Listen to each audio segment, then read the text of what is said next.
வணக்கம் நண்பர்களே, எல்லாரும் எப்படி இருக்கிறீங்க? நல்லா இருக்கிறீங்க நம்புறேன். இந்த இனிய இரவுல உங்க எல்லாரையும் சந்திக்கிறதுல ரொம்ப மகிழ்ச்சியா இருக்குது.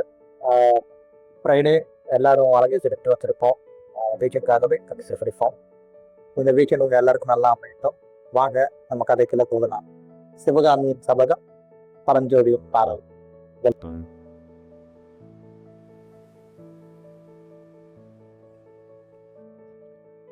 பிரயாணிகள் அப்படிங்கிற இந்த முதல் சாப்டர்ல கல்கி அவர்கள் 2 அழகான கதாபாத்திரங்களை வந்து நம்மளுக்கு இன்ட்ரடியூஸ் பண்றாரு. ஒண்ணு கதையின் நாயகன் பரஞ்சோதி, இன்னொன்னு புத்த பிக்ஷு. இந்த கதையிலேயே ரொம்ப முக்கியமான கதாபாத்திரம் இந்த புத்த பிக்ஷு தான்.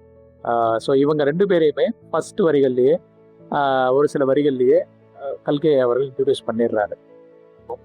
அதாவது ஒரு டீனேஜ் பையன், 18 வயசு பையன், ரொம்ப கலை பொருந்திய முகம், பார்க்கறதுக்கே ரொம்ப ஒயிட்டா இருக்கிறாரு. அப்படி ஒரு வாலிபன். இது வேற இந்த பக்கம் கான்ட்ரடிக்டரியா அந்த புத்த பிக்ஷு வந்து கொஞ்சம் புத்த பிக்ஷுக்கே உண்டான அந்த இலக்கணத்தோடு இல்லாம கொஞ்சம் வித்தியாசமா இருக்கிறாரு. இவர் பார்க்கறதுக்கு ரொம்ப சாந்தமான மனுஷனாலாம் தெரியல. ஏதோ ஒரு ரகசியத்தை புதைச்சு வச்சுக்கிட்டு இருக்கிற மாதிரி அந்த அவரோட ஃபேஸு, நிறைய விஷயங்கள் அப்போ எக்ஸ்பீரியன்ஸ் பண்ண ஒரு பிஹேவியர் அப்படின்ற மாதிரி தான் கல்கி அவர்கள் இந்த கேரக்டரை வந்து இன்ட்ரடியூஸே பண்ணுவார். ஸோ இவங்க 2 பேருமே காஞ்சி மாநகரத்தை நோக்கி வராங்க. பல்லவர்களுடைய தலைநகரமான காஞ்சி மாநகரம். ஏன் காஞ்சி மாநகரம் அப்படின்னு சொல்லி நான் ஸ்ட்ரெஸ் பண்ணி சொல்றேன்னா, அதுக்கு ஒரு ரீசன் இருக்கு. ஏன் அப்படின்னு கேட்டீங்கன்னா, பல்லவர்களுடைய தலைநகரம் மட்டும் இல்லை, அந்த காலகட்டத்தில் நிறைய வணிகம், நிறைய கல்வி நிலையங்கள், அதாவது மடப்பள்ளிகள், பல்கலைக்கழகங்கள்லாம் நம்மளோட காஞ்சி மாநகரத்தில் தான் இங்கே இருக்கு.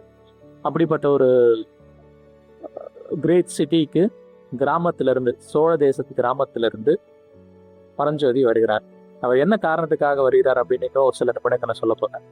அதே மாதிரி இந்த புத்த பிக்ஷு ஃபர்ஸ்ட் டைம் வர்ற மாதிரி தெரியலங்க. அடிக்கடி போயிட்டு வர்றவர் மாதிரியும் அவர் தான் வந்து நம்மளுடைய பரஞ்சோதிக்கு வழிகாட்டி காஞ்சிபுரத்தை நோக்கி கூட்டி கொண்டு வர்றார். ஸோ 2 பேருமே ஒரு இடத்துல வந்து ஹால்ட் ஆகுறாங்க. ஒரு பெரிய ஏரி, அந்த ஏரிக்கு முன்னால அந்த மாலை வேலையில அப்படியே உட்காடுறாங்க.